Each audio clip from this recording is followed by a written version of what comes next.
Bueno, nos toca el capítulo 20. Vamos a analizar el capítulo 20 del libro de Josué. Muchas gracias por acompañarnos. Les agradecemos el honor de su compañía. Espero que disfruten este tiempo. Ya para el cierre del día de reposo, en algunos lugares ya concluyeron el día de reposo. Aquí en México estamos cerrando, estamos ya concluyendo el día, ya está terminando la tarde, así de que pues bueno. Y bueno, vamos a iniciar con nuestro estudio.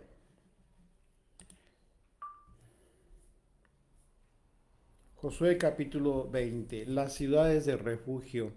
Este estudio, este tema, ustedes recordarán, lo hemos analizado ya. De hecho, el mandamiento por primera ocasión se dio eh, anteriormente con el tiempo de Moisés y lo analizamos cuando estudiamos el libro de Números.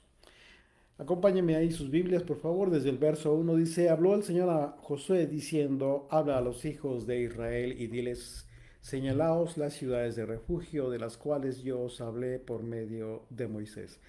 Efectivamente, que les decía, este mandamiento lo recibió Moisés y tuvo como propósito el establecimiento de estas ciudades de refugio para resguardar al homicida, pero al homicida culposo. Ahorita vamos a recordar esta diferencia de personas que en un momento hayan matado a alguna persona, pero sin intención. Ese es el propósito.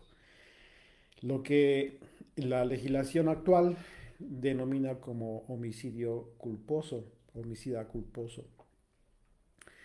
Dice Números capítulo 35, en el verso 9, es la referencia de lo que nos habla aquí en Josué 20. Dice desde el verso 9: Habló el Señor a Moisés diciendo: Habla a los hijos de Israel y diles: Cuando hayáis pasado al otro lado del Jordán, a la tierra de Canaán, os señalaréis ciudades, ciudades de refugio tendréis, donde huya el homicida que hiriere a alguno de muerte sin intención. Aquí está más claro. Es obvio que la característica de estas personas que tendrían este beneficio legal tendría que haber sido que privara de la vida a una persona pero sin intención.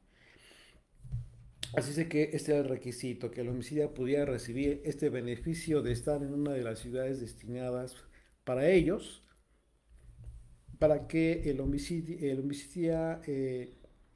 en caso de que el homicidio hubiese sido culposo y no doloso, es decir, que no haya existido la intención de quitarle la vida a la persona, pero que circunstancialmente se haya provocado su muerte. Dice el verso 3: para que se acoja allí el homicida que matare a alguno por accidente y no a sabiendas, y os servirán de refugio contra el vengador de la sangre. Este es otro concepto que también analizamos. ¿Quién es el vengador de la sangre? Resultaba ser el pariente que, de acuerdo a la ley, tenía el derecho de vengar la muerte del familiar fallecido. Esto significa que lo que se pretendía con estas ciudades era evitar que se cometiera una injusticia. Y en términos de procedimientos, por ejemplo, actualmente en procedimiento penal, el establecimiento de estas ciudades de refugio pues cumplía un aspecto parecido, ¿no?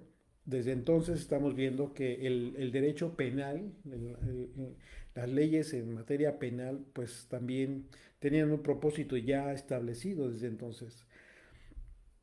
Un aspecto parecido a lo que hoy en día pudiera considerarse como la prisión preventiva, una prisión preventiva y que de hoy en día, es decir, en la actualidad cuando una persona comete el delito de algún delito, cualquier delito, primero se le detiene, se le pone a disposición de la autoridad correspondiente, ¿sí? Lo que se considera una prisión preventiva hasta que el juez determine si puede seguir el proceso en libertad, la investigación, o en su caso mantenerse en prisión. Obviamente, actualmente ya hay disposiciones muy diversas, hipótesis muy variadas, eh, dependiendo las circunstancias del caso, pero la ley nos describe términos muy concretos, estas ciudades de refugio que tenían el propósito de no de evitar una desgracia más. En dichos términos, el tiempo en que esas personas podían permanecer en esas ciudades de refugio se extendía a, a deter, se extendía hasta el momento en que se resolviera su situación legal, que sería determinada por la ley, en este caso por un juez, y que en aquel entonces, pues normalmente tendrían que ser las autoridades, los hombres que fueron establecidos como autoridades. ¿Por qué razón no se llevó a cabo esto en el tiempo de Josué? ¿Qué era lo que sucedía, de Moisés, perdón? ¿Qué era lo que sucedía en ese momento? Por eso la ley, el mandamiento dice claramente cuando pases al otro lado del Jordán. Es decir, no en el tiempo del desierto, pues obviamente que no estarían establecidos de forma permanente. Así es de que no era posible cumplir este mandamiento. De tal manera que cuando se dieran estas circunstancias, ¿qué era lo que sucedía? Bueno, tendrían que decidir qué era lo que se tendría que hacer. Hasta el tiempo de que llegaran a la tierra prometida, hasta que pasaran a Canaán. Así es de que estas personas podrían permanecer en estas ciudades de refugio y se extendía hasta el momento en que se resolviera su situación legal. Era un tiempo de resguardo en su beneficio. Y bueno, dice, continuamos en el verso 4, dice, y el que se acogiere a alguna de aquellas ciudades se presentará a la puerta de la ciudad y expondrá sus razones eh, en oídos de los ancianos de aquella ciudad, y ellos le recibirán consigo dentro de la ciudad, y le darán lugar, para que habite con ellos.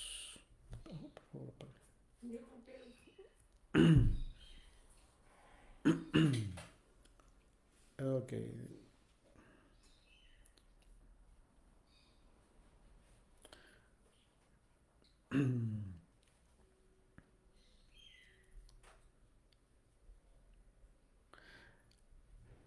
Voy a leer nuevamente. El verso 4 dice, el que se acogiere a alguna de aquellas ciudades, se presentará a la ciudad a la puerta de la ciudad y expondrá sus razones en oídos de los ancianos de aquella ciudad.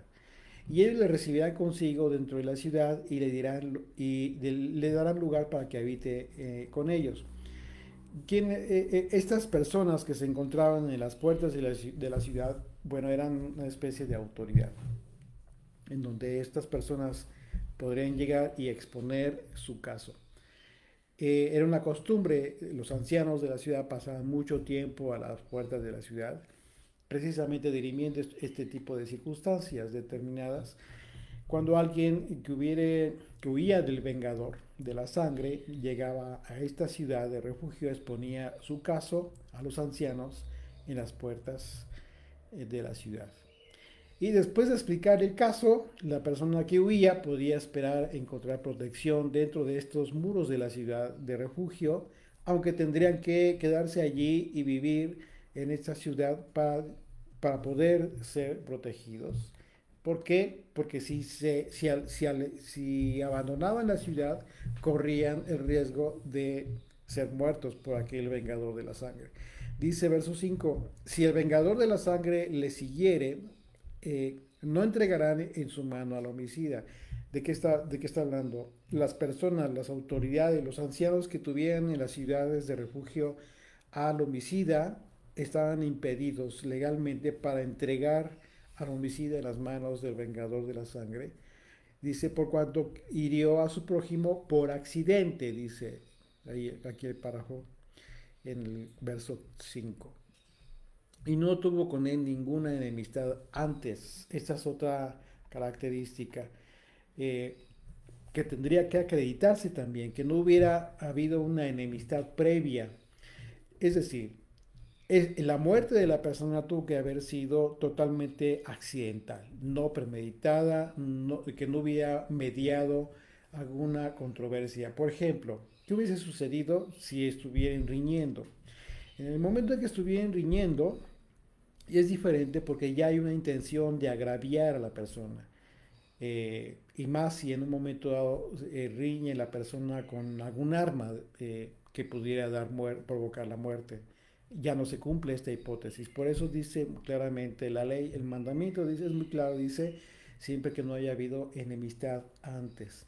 Entonces este mandamiento imponía una responsabilidad para estos líderes de las ciudades de refugio para resguardar la vida de las personas que hubiesen huido a estas ciudades, porque a pesar de que el vengador de la sangre pudiera en un momento dado eh, llegar a la ciudad, no deberían de entregarle al homicida. Ellos estaban impedidos para entregarlo al vengador de la sangre, porque tendrían que esperar hasta que se ventilara el juicio correspondiente a fin de determinar las circunstancias por las que ocurrió el homicidio. En este caso, ¿qué pudo haber sucedido en el tiempo del desierto, el tiempo en que antes de que atravesaran el Jordán, antes de que fueran establecidas las ciudades? En estos casos de homicidio culposo, bueno, al no haber ciudad de refugio, tendría que haber sido resguardados de alguna manera, ahí mismo, en los campamentos, y de inmediato ventilar el juicio de responsabilidad. Así es de que, y en su caso, tomar una decisión. Dice el verso 6, y quedará en aquella ciudad hasta que comparezca en juicio delante de la congregación y hasta la muerte del que fuere sumo sacerdote en aquel tiempo. Es decir, son dos hipótesis aquí. ¿Hasta cuándo? Hasta que se ventilara el juicio. Y una vez que se resolviera el juicio, hasta la muerte del que fuere sumo sacerdote. Fíjate qué importante, porque estaba ligada a la protección de este homicida, sí, culposo, a la santidad del sumo sacerdote.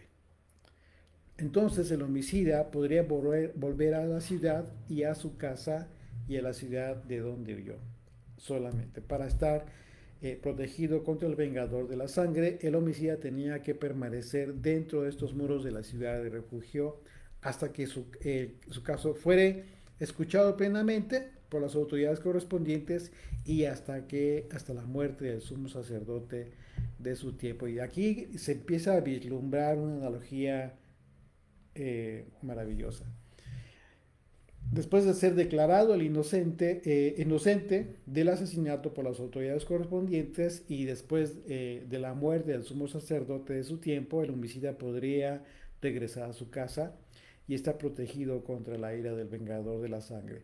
El principio de la justicia para el caso de la muerte de una persona por otra, pues tiene su base en un principio divino establecido por el propio Señor, por el propio Padre eterno. Dice Génesis 9, verso 6, el que derramare sangre de hombre, por el hombre su sangre será derramada, porque a imagen de Dios es hecho el hombre.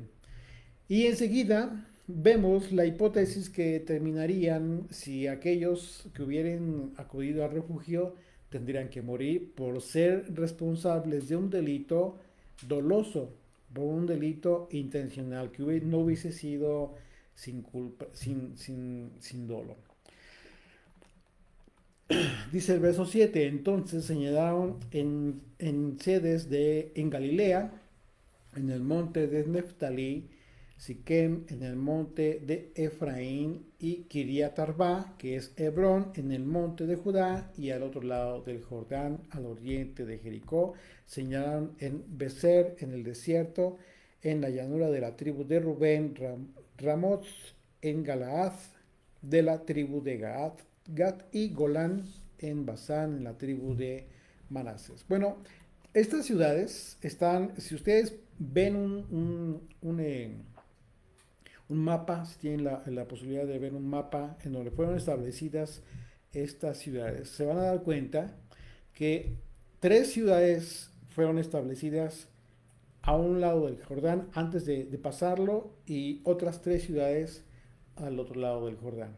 Es decir, fueron 6 ciudades de tal manera que fueron establecidas estratégicamente, fueron establecidas con estrategia, con todo el propósito de que el homicida tuviera la oportunidad de llegar pronto a estas ciudades.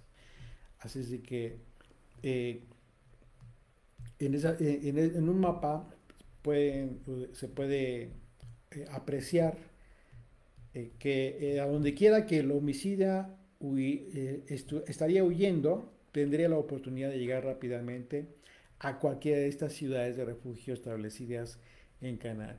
Y con lo cual se cumplía el propósito de minimizar la oportunidad para que el vengador de la sangre matara al homicida que huía sin previo juicio, porque podría cometerse pues otra injusticia, ¿no?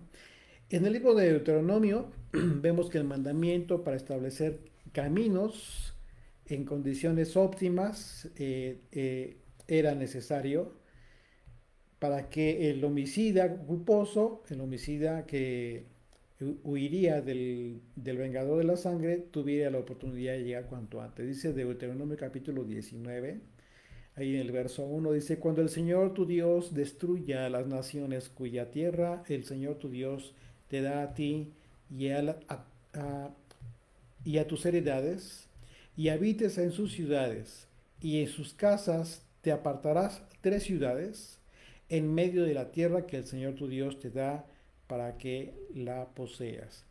El mandamiento implicó apartarse estas 3 ciudades que debían estar en el centro de la tierra prometida. Estas 3 ciudades serían de refugio.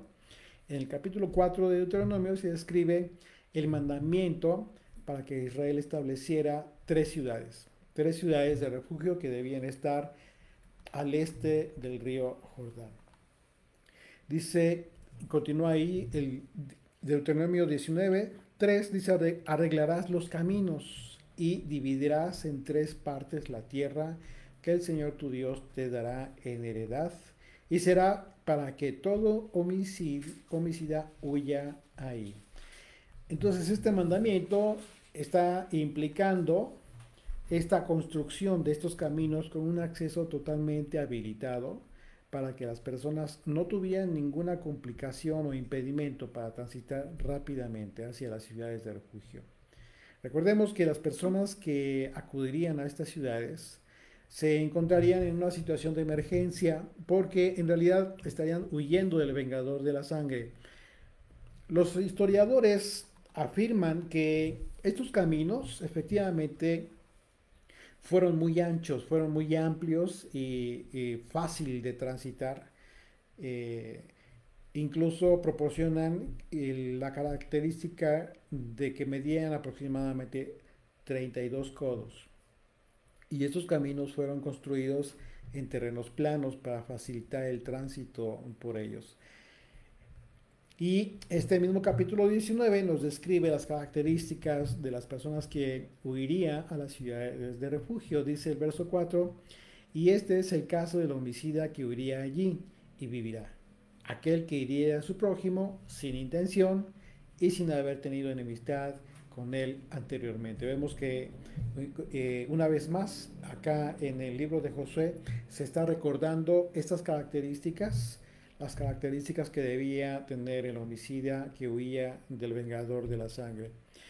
Esto significa que la única hipótesis en que era aceptable que una persona del pueblo huyera a alguna de estas ciudades de refugio era que la persona hubiera cometido el delito culposo pero no intencional, hablando del homicidio, hablando en términos legales de hoy en día. Por ejemplo, esto significa que la muerte de alguna persona haya sido como resultado de alguna imprudencia quizás o literalmente por accidente.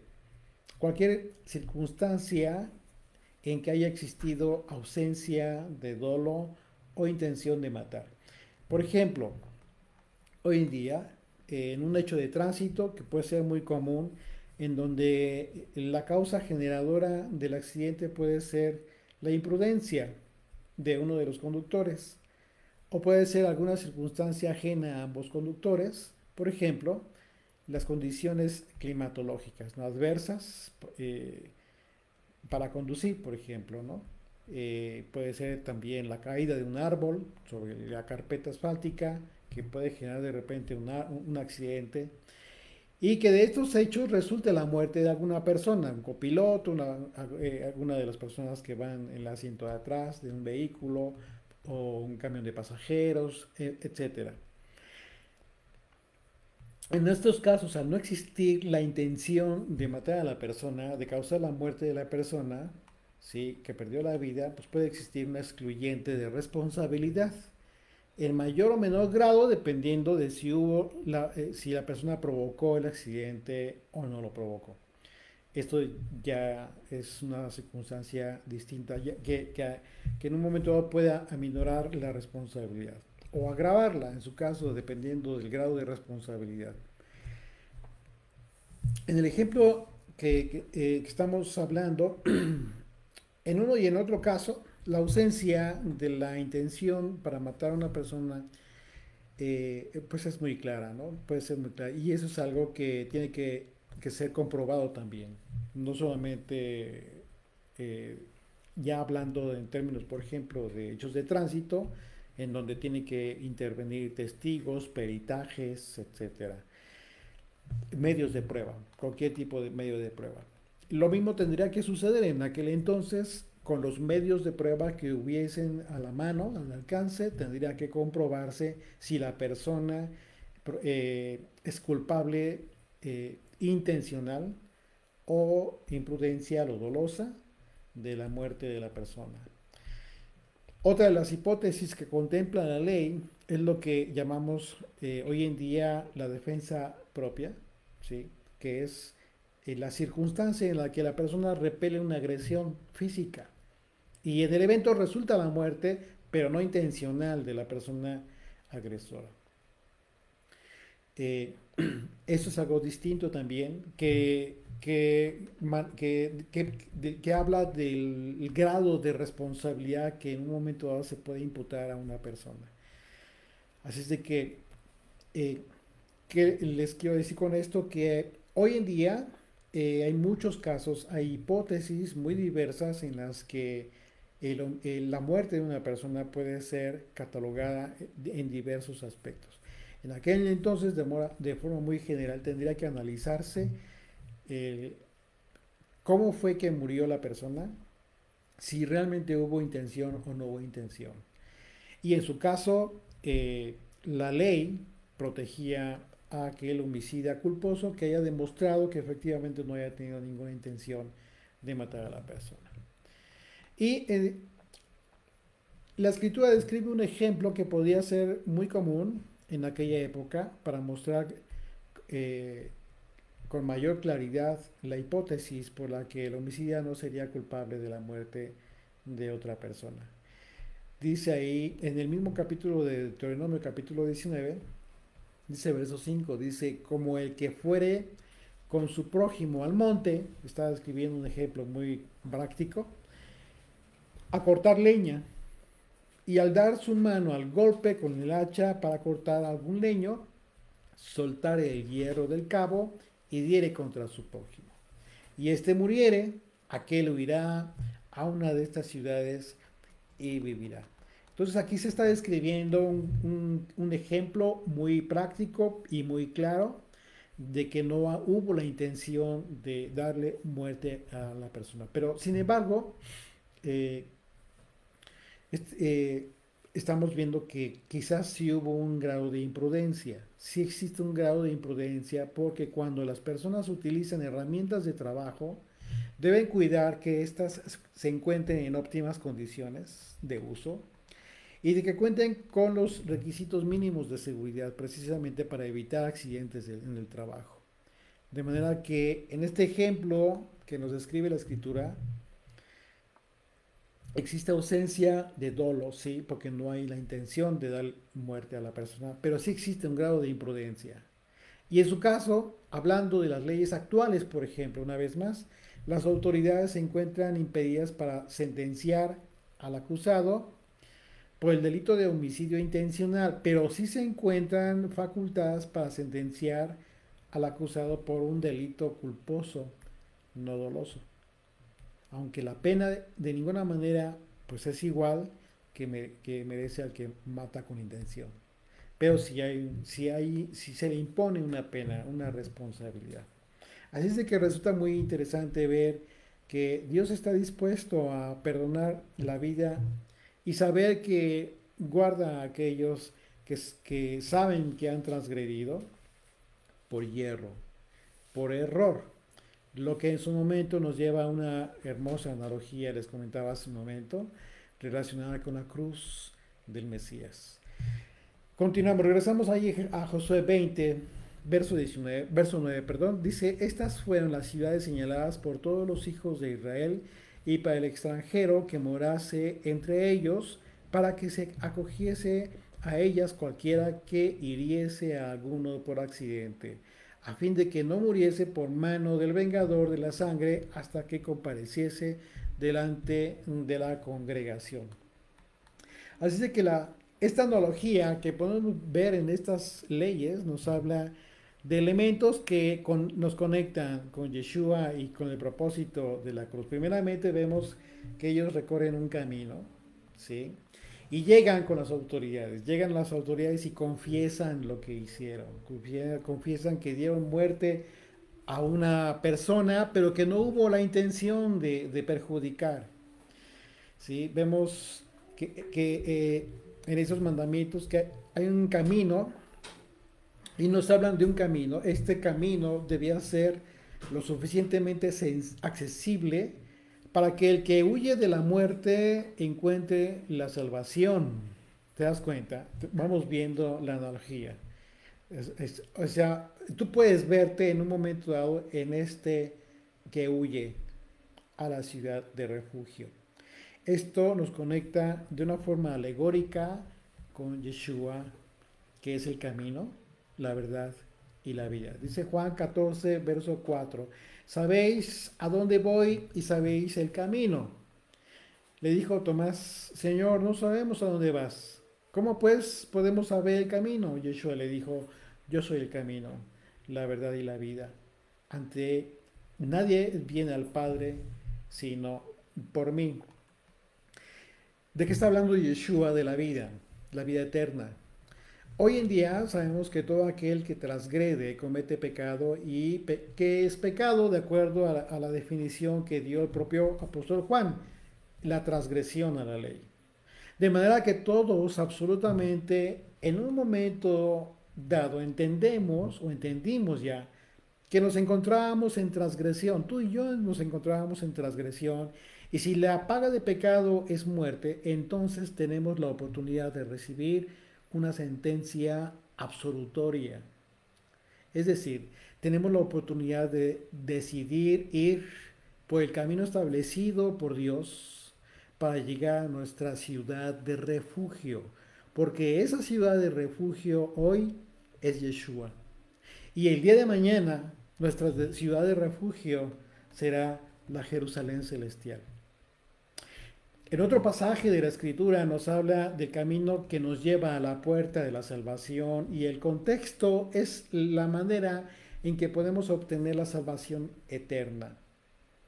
Porque si bien hay un camino y todos lo conocemos, lo cierto es que ese camino es muy claro y accesible como los caminos construidos rumbo a las ciudades de refugio que fueron establecidos por mandamiento. Pero al mismo tiempo es un camino en el que solo los que deciden ser guiados por aquel que es el camino, Yeshua, encuentran la salvación. Mateo 7, verso 13 dice, entrad por la puerta estrecha, porque ancha es la puerta y espacioso el camino que lleva a la perdición, y muchos son los que entran por ella, porque estrecha es la puerta y angosto el camino que lleva a la vida, y pocos son los que la hallan. Y el tercer elemento de la analogía es el perseguidor, el vengador, lo que le llama la ley, el vengador de la sangre, que es en términos de esta analogía que bien pudiera ser el acusador ante el tribunal. Apocalipsis capítulo 12, verso 10.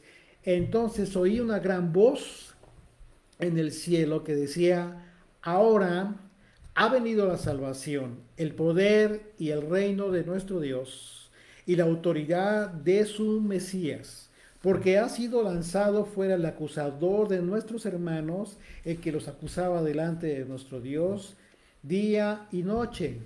Y ellos le han vencido por medio de la sangre del Cordero y de la palabra del testimonio de ellos, y menospreciaron sus vidas hasta la muerte. Efectivamente, el acusador fue vencido en la cruz de Yeshua, con propósito, con todo el propósito de que todos aquellos que hayan tenido vidas de transgresión, que hayan tenido vidas de pecado, simplemente por haber vivido alejados de Dios y de la instrucción de vida, recibamos la salvación.